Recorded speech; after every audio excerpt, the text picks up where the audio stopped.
விஜய் டிவியின் பாக்கியலட்சுமி சீரியலின் இந்த வார ப்ரமோ தற்போது வெளியாகியுள்ளது. ஜெனி தற்போது 2வது குழந்தைக்காக கர்ப்பம் தரித்துள்ளார்.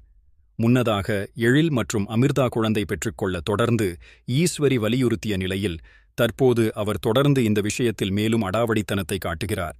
இதனால் ஒரு கட்டத்தில் இந்த விஷயத்தில் தன்னுடைய பாட்டி ஈஸ்வரியையே எழில் எதிர்க்கும் சூழல் காணப்படுகிறது. இதையொட்டி தற்போது இந்த வார ப்ரமோ வெளியாகியுள்ளது. இதில் அமிர்தாவை திட்டிய ஈஸ்வரியை எழில் கேள்வி கேட்பதாகவும் அவர் பதிலுக்கு ஆத்திரத்துடன் பேசுவதாகவும் காணப்பட்டது. விஜய் டிவியின் பாக்கியலட்சுமி சீரியல் தொடர்ந்து ரசிகர்களை சிறப்பாக கவர்ந்து டிஆர்பியிலும் அதிக புள்ளிகளை பெற்று சேனலின் முன்னணி தொடராக இருந்து வருகிறது.